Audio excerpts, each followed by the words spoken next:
Olá pessoal, estamos de volta com o curso gratuito de Java Básico. Essa é a aula de número 9 e hoje nós vamos fazer uma pequena introdução à orientação a objetos. A agenda de hoje então é apenas a introdução à orientação a objetos. Os requisitos, na verdade, não tem requisito nenhum, porque essa é uma aula teórica, tá? Então hoje vocês só vão ficar ouvindo. Por que eu estou fazendo essa aula? Se vocês forem olhar o conteúdo do curso, vocês vão ver que lá para o final do curso a gente pega bastante com essa questão de orientação a objetos. Porém, até lá, a gente ainda tem muito chão pela frente para aprender outras coisas mais básicas do Java, né, como declaração de variáveis, tipos de variáveis, operadores lógicos, né, as estruturas de controle, tudo que faz parte da lógica de programação, né, essa parte de orientação a objetos é um pouco mais para o final do curso, até porque é um pouco mais complexa, mas ao mesmo tempo ela é uma parte bem básica para quem está aprendendo Java.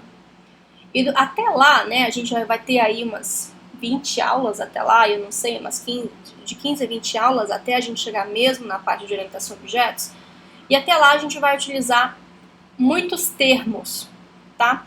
Então, a ideia de fazer essa aula de só uma introdução de orientação a objetos para vocês é para que vocês não fiquem boiando, não fiquem perdidos quando a gente falar termos como classes, como métodos, como vou criar um atributo, essas coisas assim, tá? Para quem está fazendo faculdade, geralmente você começa na faculdade aprendendo paradigma estruturado. O que seria esse paradigma estruturado? Esse é o paradigma que você tem um problema, né? Por que na verdade a gente cria programas? Por que a gente cria algoritmos? Né? A gente cria esses algoritmos para poder resolver um problema.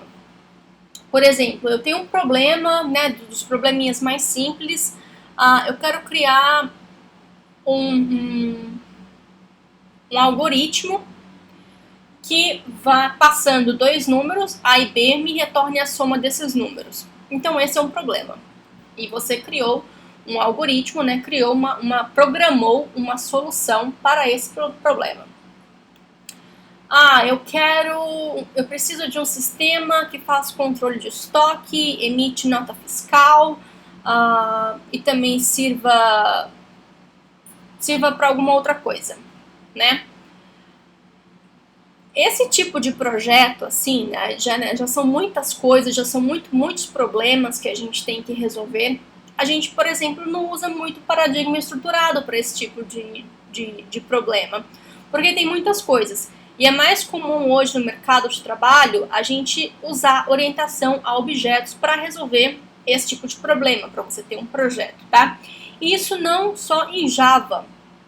Por exemplo, quando você tem PHP, você tem Ruby, você tem .NET, você tem o Java, você tem várias outras linguagens, várias outras tecnologias disponíveis que também utilizam a orientação a objetos, tá? Então, é basicamente isso. Qual que é a diferença do paradigma estruturado para a orientação a objetos? Vocês vão perceber isso bastante aqui no curso. Nessas próximas aulas agora, que é a questão de variáveis, operadores lógicos, estrutura de controle, que é a parte até a gente chegar à orientação a objetos, nós vamos trabalhar sempre com paradigma estruturado, mesmo que a gente esteja utilizando o Java, mesmo que a gente declare uma classe com um método main para isso, tá? Mas nós vamos tratar todos esses problemas com paradigma estruturado. Um pouco mais ainda, antes da gente avançar para essa parte de orientação a objetos, eu vou focar bastante com vocês na parte de resolução de problemas. Tá? Então tem uns probleminhas que eu vou pegar de uns sites que são ótimos, principalmente aí para o pessoal que está começando com lógica de programação. Tá? Eu sei que tem gente que nunca programou na vida, que está fazendo esse curso, tem gente também que já pegou algumas coisas na faculdade, está assistindo o curso só para dar aquele reforço, né? Enfim, a gente tem um perfil aí muito variado das pessoas que estão assistindo esse curso. Então eu quero pegar com vocês muito essa parte de resolução de problemas e lógica de programação, né? Porque você tendo essa base muito forte, para você aprender qualquer linguagem, é uma questão de aprender os detalhes dessa linguagem, tá? E aí depois, quando a gente for pegar mesmo a parte de orientação a objetos do curso, que é daqui umas 15, 20 aulas, a gente vai focar completamente em orientação a objetos, e aí a gente vai passar mais problemas que a gente vai focar em orientação a objetos. Então, no decorrer do curso, vocês vão aprender bastante a diferença entre o paradigma estruturado e o paradigma orientado a objetos. Java é uma linguagem orientada a objetos. Não sei se vocês lembram daquela primeira aula que a gente teve de uma das características do Java. Java é orientado a objeto. Então, qual seria a vantagem da orientação a objeto? Reuso de código, por exemplo, ele reflete bastante ao mundo real. Como eu falei para vocês, eu preciso de um sistema que faça controle de estoque, emita nota fiscal. Tem muitos estabelecimentos que precisam desse tipo de projeto. Então, criar um projeto assim orientado a objetos, pode ser com Java, né? Pode ser com .NET, qualquer outra linguagem orientada a objetos, é muito mais simples, tá? E facilita a manutenção no código. Uma coisa que acontece bastante quando as pessoas estão aprendendo Java, por exemplo, Java é tudo lindo e maravilhoso, vocês vão ver nas próximas aulas, que a parte que a gente vai mostrar, que eu vou mostrar para vocês, vai ser uma parte bem simples. Né? Quando chega na parte de orientação a objetos, é que a maioria das pessoas dão uma travada. Né? E aconteceu mesmo comigo. Quando eu estava aprendendo Java, eu também dei uma travada nessa parte de orientação a objetos. E o que faz muitas vezes as pessoas desistirem de aprender. Nossa, eu não vou aprender Java, vou aprender .NET, talvez é mais fácil. Né? Eu tenho uma má notícia para você. Né? Essa parte de orientação a objetos que a gente vai tratar no Java, a ideia, por exemplo, ela é mesma para qualquer linguagem. Então, se você desistir de Java para poder aprender .NET simplesmente pelo motivo de você achou orientação a objetos meio complicado, né, vai ser a mesma coisa com .NET, vai ser a mesma coisa com Ruby, vai ser a mesma coisa com PHP orientado a objetos, enfim. A orientação a objetos ela é bem genérica, né? Então todas as linguagens que utilizam orientação a objetos vão ter os mesmos conceitos. Podem ter coisas que são diferentes de uma linguagem para outra, mas o conceito em geral é exatamente o mesmo. Então uma dica que eu dou, faça um pouquinho de esforço, mas não desista de aprender uma linguagem só por causa desses conceitos de orientação a objeto. Porque eu sei que pode pegar um pouquinho na hora de você tentar aprender. Como eu falei, eu mesmo tive um pouco de dificuldade com isso, porque era uma coisa muito, muito nova, muito diferente para mim. Mas eu prometo que eu vou fazer de tudo aqui no curso para tentar passar de uma forma mais didática possível, mais mastigadinha, para quem nunca ouviu falar disso, consiga assimilar bem esse conceito. E é claro, a gente vai praticar bastante através de resolução de problemas para fixar bem na memória, tá? Mas não se preocupem que a aula de hoje ela é apenas teórica, então eu quero passar para vocês mais os termos, tá? Então vamos focar nos termos. O que geralmente tem na orientação a objetos? Nós temos classes, nós temos objetos, nós temos a questão de herança e a questão do polimorfismo, né? Herança e polimorfismo. E a gente vai passar aí bem por cima desses conceitos de novo, só para vocês não poxa, Loiane, você está falando uma coisa aí que eu nunca ouvi falar na vida, né, a partir das próximas aulas, para vocês já terem aí essa ideia do que é o conceito. Se vocês não entenderem muito bem hoje nessa aula, não tem importância, pode ficar tranquilo. Depois, como eu disse, mais pro final do curso, a gente vai pegar pesado com essa parte de orientação a objetos, tá? Então vamos lá, o que é uma classe? É a descrição de um grupo de objetos. Por exemplo, se você olhar ao redor de onde você esteja aí agora, você tem vários objetos. Você tem, provavelmente, né, você tem um computador na sua frente, ou você tem um tablet, você tem um smartphone, você tem alguma coisa onde você está assistindo essa aula. Você pode ter também perto de você uma caneta, né? Você pode ter aí perto de você, eu não sei, uma caneca com café dentro, uma caneca com água, uma caneca com chá. Você tem você mesmo, ou seja, você pode ser definido como um objeto pro mundo da programação, tá? Não leve nada tão a sério. Pro mundo da programação, você como pessoa, você pode ser um objeto. Então, a descrição de um objeto é o que a gente chama de classe, tá? E vocês viram que como Java é orientado a objeto, até hoje, em todas as nossas aulas, nós sempre criamos classes. Eram classes que só tem o método main, mas são classes, ou seja, é uma definição de alguma coisa, de um objeto que não existe, mas a gente declarou uma classe. Então vamos pegar um exemplo. Vamos usar cachorros. Eu sou uma pessoa que particularmente adoro cachorros, gosto muito de gatos também, gosto muito de coelhos ou qualquer bichinho que seja fofinho, tá? Então, por exemplo, eu vou usar cachorro. Cachorro pode ser definido como um objeto? Pode. No mundo Java, no mundo .NET, no mundo de qualquer linguagem orientada a objetos, o cachorro pode ser definido como um objeto. Então, a gente pode ter uma classe, por exemplo, cachorro. Podemos? Podemos ter uma classe chamada cachorro, né?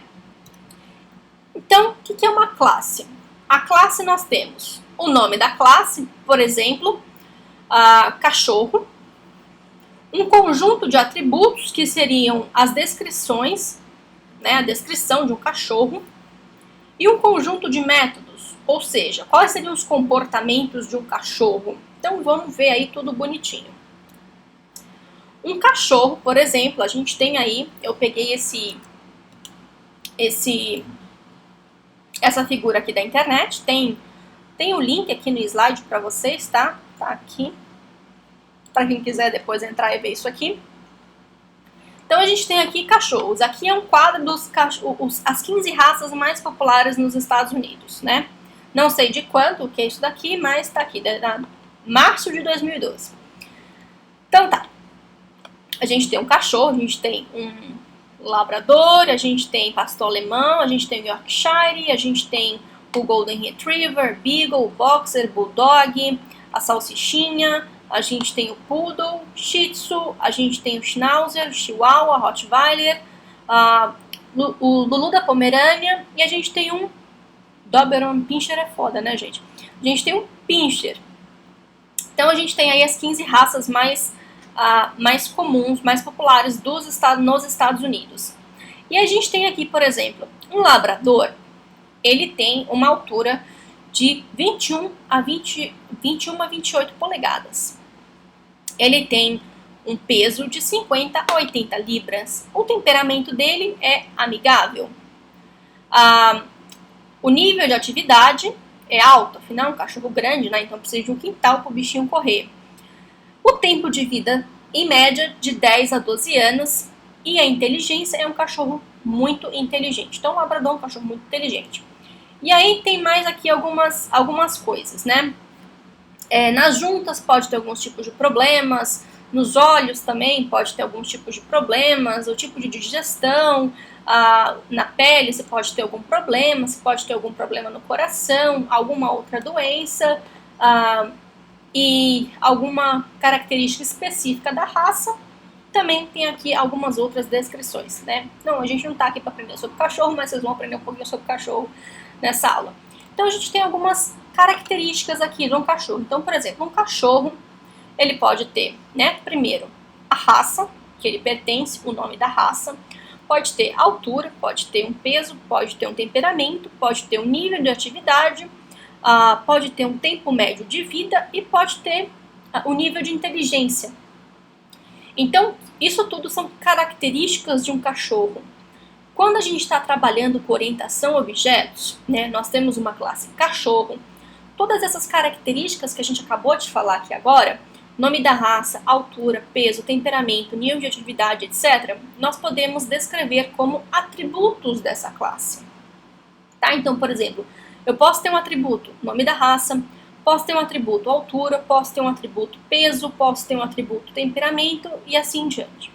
Então, é isso que a gente tem de atributos. Atributos, é justamente isso que são atributos, tá? Mesma coisa, se eu tivesse uma classe pessoa, eu poderia ter os atributos, né? Características de uma pessoa.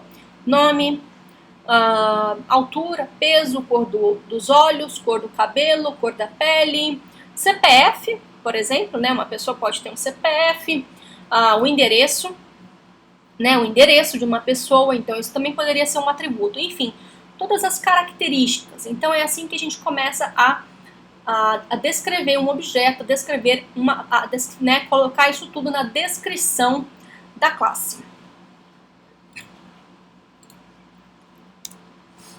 Então, só peguei ali como exemplo um Rottweiler e peguei também aí um Lulu da Pomerânia. Então, temos aqui temos dois cachorros diferentes. Então, como classe cachorro, nós temos um grupo, porte, altura, peso, temperamento, nível de atividade, tempo de vida e inteligência. Do momento que a gente instancia um objeto, tá? Quando a gente tem a instância de um objeto, ou seja, o que seria um objeto? O objeto seria a instância da classe. Ou seja, a classe é apenas descrição. O objeto é como se você estivesse dando vida para aquela classe. Aquela descrição se torna alguma coisa. É como, por exemplo, você vai construir uma casa. Você, né, se você for fazer tudo bonitinho, primeiro você vai contratar ali um arquiteto ou um engenheiro para poder fazer a planta da casa, né? A planta da casa, ou seja, você tem todas as descrições da casa que você quer construir ali no papel. Então isso seria a sua classe, tá? Do momento que você começa a construir a sua casa, né, e a sua casa fica pronta, aquela casa, na verdade, é um objeto, ou seja, ela é uma instância daquilo que estava no papel. Então, a sua casa, ela tem todos os atributos, né? Tem toda a descrição. A quantidade de quartos, medida de cada quarto, quantidade de banheiros, uma cozinha, quantidade de salas, a quantidade de andares que você tem na casa, se você tem varanda ou não, se você tem um terraço ou não, né? Que o pessoal chama bastante também, chama de cobertura. Enfim, tem todas as características daquela casa. Então, enquanto você tem a planta da casa no papel, aquilo é uma classe. Do momento que você construiu a casa, a casa vai ser um objeto. Então, por exemplo, vai ser o objeto classe a casa da Maria ou casa do João. Então, a casa da Maria, casa do João, vai ser um objeto, que aí a gente começa a dar valores para aquelas características, né? E a gente tem alguma coisa, vai ser a casa da Maria, casa do João. É a mesma coisa que, por exemplo, a gente tem uma classe cachorro com todos esses atributos, né? Todas essas características, e a gente tem um cachorro Rottweiler. Então, o Rottweiler, o valor do grupo é trabalhadores, ou seja, o Rottweiler é um cão de guarda. O Rottweiler tem um porte grande, o Rottweiler tem uma altura de 55 a 70 centímetros, um peso de 38 a 60 quilos, temperamento é amigável e protetor. Ou seja, essas são as características do objeto Rottweiler, que, né, é uma instância da classe cachorro. A mesma coisa com o Lulu da Pomerânia. Nós temos a classe cachorro. Repare que as características são as mesmas, grupo, porte, altura, peso, grupo, porte, altura, peso. Só que aqui nós tínhamos um objeto, né, a instância da classe cachorro, que vai ser um Rottweiler. E aqui nós temos uma outra instância da classe cachorro, que é um Lulu da Pomerânia. Então, por exemplo, um Lulu é um cachorro que pertence ao grupo Toy, porte anão, altura de 18 a 30 centímetros, o peso de 1,5 kg a 4 kg. Tá? Então, tem mais esse conceito. Classe, objeto, instância, atributos, valores para os atributos, tá? E o comportamento? O comportamento é a mesma coisa que um método, tá? Quando a gente fala um método, na verdade a gente tá descrevendo um comportamento para aquela classe. Então, por exemplo, para a nossa classe cachorro, quais são os comportamentos, quais são os métodos que a gente pode ter? Latir, passear, comer, dormir, treinar, brincar e ter filhotes. Enfim, repare que em todo o slide que a gente passou, a gente falou comer, latir, brincar, treinar, passear. Todas essas palavras são verbos. Todas essas palavras indicam ação. Então, geralmente, métodos são ações que temos na nossa classe. Os métodos são comportamento que definem aquela classe. Tudo bem? Então, tenham esse conceito em mente. Métodos são ações, são comportamentos de uma classe. Um cachorro pode latir, comer, dormir, brincar, passear e etc. Ok? Então isso é básico. Tudo que a gente falou até agora é de uma classe, e a gente vai falar bastante sobre, pelo menos, essas palavrinhas: instância, classe, objeto, método. O método que a gente declarou, que a gente sempre declara em qualquer classe que a gente está criando para cada aula, né? Cada programinha que a gente cria, a gente declara uma classe, declara o método main, né? O método main, na verdade, ele é um comportamento de ação daquela classe, que é a entrada do programa. Tá bom? Mas a gente viu também na aula, 2 aulas atrás, né? Se a gente, por exemplo, declarar um método main com uma letra maiúscula, né? Sendo que Java é case sensitive, então o método main todo minúsculo, que é o ponto de entrada para a gente, e o método main com a primeira letra maiúscula, é um método completamente diferente. Então, por isso que não era um erro ali da classe Java, tá? Então, só para a gente esclarecer isso. E a parte de herança? A herança, na orientação a objetos, ela permite que você reutilize a estrutura e o comportamento de uma classe. Então, por exemplo, já que a gente está falando aí de animais, a gente pode ter aí a declaração de uma classe animal. Então, por exemplo, na classe animal, a gente poderia ter, sei lá, o nome do animal, né? E aí o mamífero herdando, o mamífero é um animal, réptil também é um animal, só que a diferença do réptil, sei lá, põe ovos, o mamífero, ele mama, né? Dá a luz ali, depois ele vai mamar. Então, tem aí, por exemplo, seria uma das características que diferenciam o mamífero do réptil. Indo ali para o mamífero, nós temos felinos e caninos, por exemplo. Os felinos. Felinos nós temos tigre, gato, canino, lobo e cachorro. O que seria um canino? Tem 4 patas? Mais o que? Mamífero, a gente poderia colocar 4 patas no mamífero? Não, porque, por exemplo, a gente tem a baleia, se eu não me engano, também é mamífero, né? Não é peixe, então, mas a baleia não tem 4 patas, né? Mas o que no canino? O canino tem 2 orelhinhas, lobo e cachorro tem orelha, tem um rabo, tem dentes bem afiadinhos, né? Aqueles 2 dentes, os caninos, dentes caninos. Então, tem várias coisas. Lobo, cachorro, por exemplo. Cachorro, ele pode ser um animal de companhia, né? Você pode ter ele dentro de casa. Um lobo, né? A não ser que você seja uma pessoa muito exótica, né? Para você criar um lobo. Mas, enfim, lobo vive na floresta, né? Coisas assim. Felino, tigre. Tamanho do tigre, né? Muito maior aí. Um gato é um bichinho pequenininho que pode ser criado dentro de casa. Felino tem aqueles bigodinhos, né, que a gente chama de whiskas, né, que são aqueles bigodinhos que tanto o gato e o tigre têm, e aí no caso poderia se encaixar uma característica da classe felino.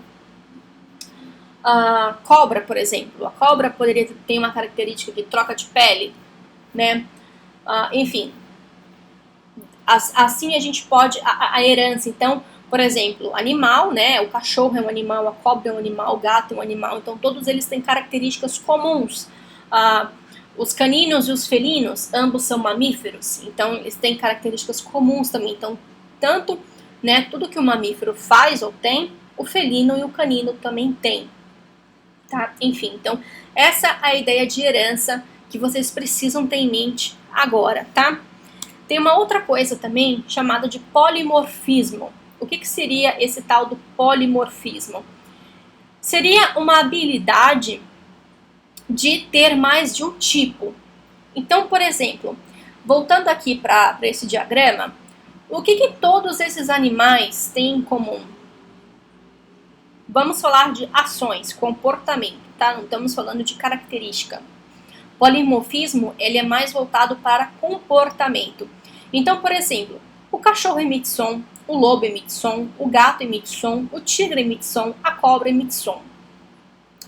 Um canino, felino, mamífero, um réptil emite som, ou seja, um animal emite um som, tá? Então, o animal tem um comportamento chamado emitir som, tá?